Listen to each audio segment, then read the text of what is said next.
같은 금 ETF인데 순자산이 6조 6,267억 원까지 갈립니다. 왜 이 차이가 생겼을까요? 금 ETF라고 다 금에 투자하는 게 아닙니다.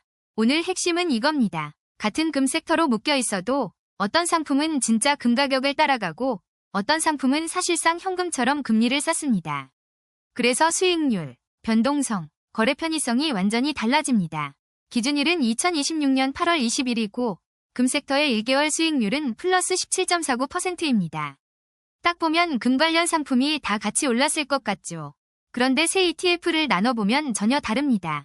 코덱스 CD금리 액티브 합성은 1주 플러스 0.05%, 1개월 마이너스 0.05%, 3개월 플러스 0.72%입니다.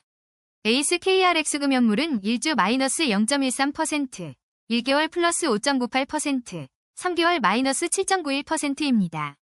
코덱스 항공무위험지 표금리 액티브 합성은 1주 플러스 0.06%, 1개월 마이너스 0.03%, 3개월 플러스 0.68%입니다.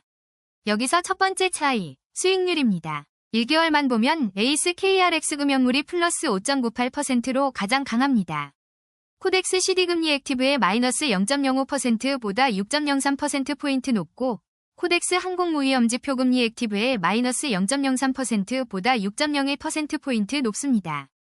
쉽게 말하면 최근 한 달 동안 금 가격 흐름을 먹은 쪽은 에이스 KRX 금연물이고 나머지 두 개는 금 가격이 아니라 단기 금리 흐름에 가까웠다는 뜻입니다.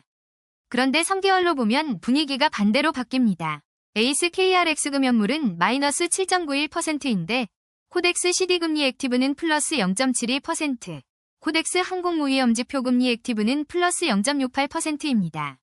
코덱스 CD금리 액티브가 에이스 KRX 금연물보다 8.63%포인트 높고 코덱스 항공무위험지 표금리 액티브도 에이스보다 8.59%포인트 높습니다. 금 현물형은 오를 때는 확실히 움직이지만 빠질 때도 그대로 맞습니다.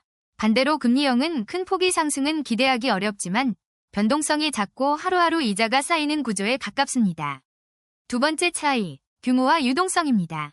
코덱스 CD금리 액티브의 순자산은 6조 6,267억 원입니다. 에이스 KRX 금연물은 4조 1,107억 원이라 코덱스 CD금리 액티브가 2조 5,160억 원 더 큽니다. 코덱스 항공무위험지 표금리 액티브는 3조 5,959억 원이라 코덱스 CD금리 액티브가 3조 308억 원 더 큽니다. 순자산이 크다는 건 투자자가 많이 들어와 있고 상품이 시장에서 오래 버틸 가능성이 상대적으로 높다는 신호입니다. 물론 순자산이 작다고 바로 위험하다는 뜻은 아니지만 상장 폐지 리스크나 거래 안정성을 볼 때는 큰 상품이 보통 더 편합니다. 거래대금 차이는 더 큽니다. 하루 거래대금이 코덱스 CD금리 액티브는 4,973억 원, 에이스 KRX 금연물은 287억 원, 코덱스 항공무위험지 표금리 액티브는 170억 원입니다.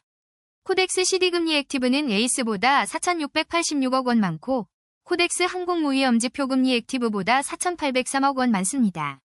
배수로 보면 에이스보다 약 17.3배, 코덱스 항공무위험지 표금리 액티브보다 약 29.3배 거래가 많습니다.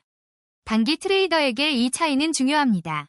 사고 팔 때 원하는 가격에 빨리 체결되는지 호가 차이가 크게 벌어지지 않는지가 실제 수익률에 영향을 주기 때문입니다. 세 번째 차이, 추적지수입니다. 추적지수는 ETF가 따라가겠다고 정한 기준입니다. 코덱스 CD금리 액티브는 KAP 양도성 예금 증서 금리지수 총수익지수를 따라갑니다. 양도성 예금 증서는 은행이 발행하는 단기 금융상품이고 쉽게 말해 단기 금리를 반영하는 현금성 자산입니다. 에이스 KRX 금연물은 KRX 금연물지수를 따라갑니다. 이건 말 그대로 국내 금현물 가격 흐름을 반영합니다. 금값이 오르면 따라 오르고 금값이 빠지면 같이 흔들립니다. 코덱스 항공무위험지 표금리 액티브는 항공무위험지 표금리 지수를 따라갑니다. 이 금리는 초단기 자금 시장의 기준금리 성격이 강해서 금 가격 베팅보다는 파킹형, 즉 잠깐 돈을 맡겨두는 성격에 가깝습니다. 그래서 선택 기준은 명확합니다. 단기 트레이더라면 코덱스 CD금리 액티브가 유리합니다. 하루 거래대금 4,973억 원으로 세 상품 중 압도적이고 3개월 수익률도 플러스 0.72%로 금리형 안에서 가장 높습니다. 장기 적립식으로 금 자체에 투자하고 싶다면 에이스 KRX 금연물을 봐야 합니다. 1개월 플러스 5.98%로 금 가격 반등을 가장 직접적으로 반영했지만 3개월 마이너스 7.91%처럼 흔들림도 감수해야 합니다. 지수 충실 추종과 현금성 안정성을 원한다면 코덱스 항공모의엄지표 금리 액티브가 맞습니다. 1주 플러스 0.06%, 3개월 플러스 0.68%로 큰 재미는 작지만 금리 지수를 따라가는 성격이 분명합니다. 오늘의 결론입니다. 금 가격 상승에 베팅하는 승자는 에이스 KRX 금연물입니다. 하지만 단기 매매와 대기자금 운용의 승자는 코덱스 CD금리 액티브입니다. 결국 이 영상의 답은 하나가 아닙니다. 금값을 먹고 싶으면 금현물형, 돈을 잠깐 안정적으로 굴리고 싶으면 금리형입니다. 이 영상은 투자 정보 제공 목적이며 투자 판단의 최종 결정은 반드시 본인이 해야 합니다. 이런 ETF 비교가 필요하다면 구독과 좋아요로 함께 보세요.